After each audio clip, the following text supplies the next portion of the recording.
Welcome back, everybody. You know how we do it here on Watchpoint. Nothing but illustrious guests. And today, we are joined by the Houston Outlaws support player. We got Rawkus in the building. What's up, Rawkus? How you doing, man? I'm doing good. We just qualified. It feels so good, actually. I was getting ready to say you guys just clinched. It's been a long time since you guys have been in the stage playoffs. So tell me, how's the team feeling? How are you feeling? Give us the full spiel, man. I want to know everything. We're feeling really good because we did so bad last stage. And it was like it takes like a toll on you mentally. But I think we're like one of the only teams that can bounce back and actually keep performing, even though we did so poorly. Like we just like threw it behind us and focused only on what's going forward. And I feel like that really showed in like our, this whole stage 3. And now we're here in the playoffs. So it's been since stage 1 last season that we made playoffs. And it feels pretty good right now. So it's crazy. From a preparation standpoint, what were some of the main things that you guys changed going into the stage to make this happen? I think we stopped tinkering with the roster so much. Like we focused on like a core 6 or 7 people, which also helps like build like synergy with other players and whatnot. We also went away from like full 3-3, which is like a big thing. Yeah. And we realized that we can do that after we played New York, like the first game of the stage. They were playing Sombra Goats. We're like, they're the best, 3-3 team. They're like one of the best 3-3 teams. So why are they not playing it? And we're like, we have the best, Sombra in the league, so we're just going to play that, and it worked. And we also decided to play like some DPS heroes because we were playing against Chengdu. We would beat Chengdu in like the mirror DPS, so we're like, we can do this as well. Right. So we like started developing new strats and stuff, and we So realized you that took could Monty's work. advice. Nice. Well, so this is the thing because because we did so poorly in stage 2, we only had some few teams to play against like, for practice. Chengdu was one of the teams because if you're a team playing 3-3, you don't want to play against Chengdu because there's nothing to learn. They're the only team playing that DPS style at the time. So we learned a lot how to play DPS, and we're like, we could do this better, and that's what we kind of like implemented. We did it better than them. We beat them with it, and then we're like, we could beat Ghosts with this. So we tried that, and then after we beat Shock, I feel like the meta really crumbled. Everyone started playing Sombra Goats and the DPS mixture. You can see like everyone's like trying new things, and it feels like we really like created a meta for the entire stage that kind of went on the entire stage. You guys definitely did set a trend going into this stage for sure. Yeah. Your team in general, Rawkus, you've had, I think, some of the lowest lows in the league. But you've also now starting to experience some of the highest highs as well as a team. So what has that been like for you as an individual and for your team as well, I guess? The fact that you guys have kind of experienced it all from all the way, last season, you didn't get a win, but now you're beating the top dogs. You're beating teams like the San Francisco Shock. What's that been like as well? Like from an emotional perspective as well? I think as a competitor, just like when we went 0-7, I don't think anyone felt individually like they weren't good enough anymore. It was more so that like we just defeated ourselves. We beat ourselves with like what we were doing, and once we started like focusing on that, we could beat every team. Like if you have that mentality that you could beat every team and focus on what you really want to do and not what they're gonna do, like it really shows. I think the biggest thing for us was just like bouncing back mentally as like a team, like preparing to not play 3-3. I guess is like the biggest thing. Yeah. So that like really helped us. And All right.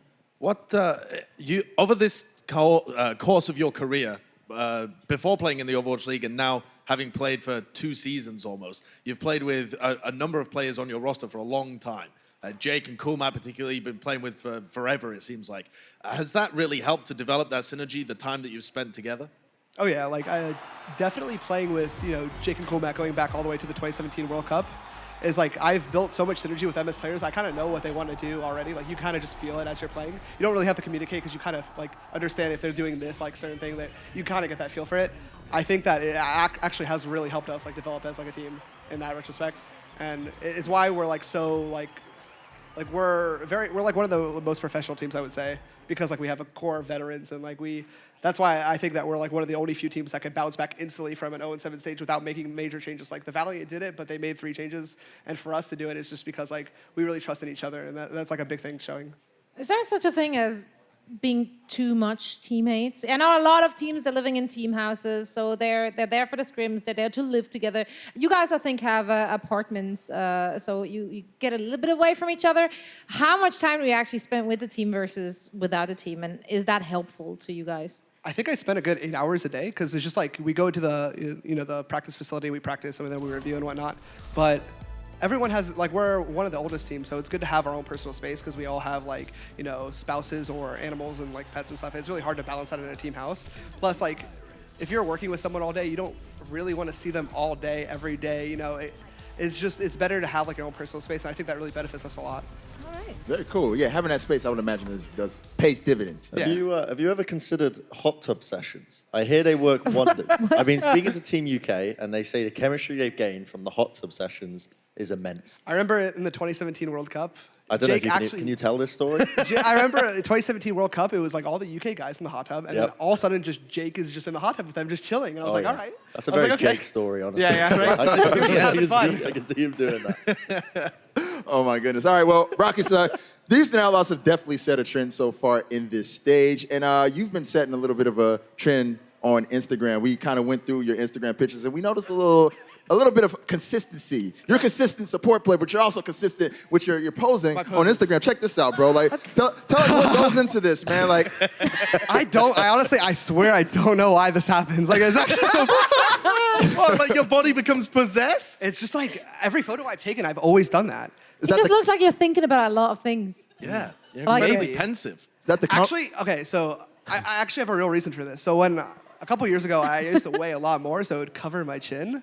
So I still do it, like, in the sense that it covers my chin. Oh, okay. And that was like why the hand gesture happened. But now I don't know why. Now you've got a beautiful beard. Now I'm just like trim. broken. I guess I have to keep doing it. Yeah. Now that looks so bad. Do you have a name for it? Have you titled this look? I should trademark it. The rules. Well, bro, should, make a challenge out of it. We had the Baby Bay The challenge. Rawkus challenge. There's a Rawkus challenge. Let's see how many people could do this. Yeah. Yo, I like it actually. Yo, Outlaws, get on Throw that. it out man. there. Let's do Get this. on. Rawkus Smolder. Let's do a Rawkus challenge. Actually, You know what? I like it. I think we're ahead of you, actually. We actually already did our own Rawkus challenge. Of course. Oh god. Yeah. Yo, check it out. Check us out. That's The us. audience as well. We got I some love it. Houston Outlaws fans with us too. You know, I like it. Yeah, we've already done it. Sideshow's really showing it off there. I like it a lot. I mean, some of us have done it better than others. I struggled. Honestly, I didn't know what I was doing with my hand. Brendan, it just looks like you're smelling your finger, and I don't even want to know what that is. It looks like someone actually took your picture professionally. Yeah, Zoe, why is your photo so high so quality? good. Because I asked someone else to take it. That's smart. Wait, that's actually smart. So I don't know how couldn't to. figure out how to hold the phone and look pensive. So I was just like, no, it's Oh You're my just like someone goodness. else did this. Yeah. Zoe took it to level 100. All right.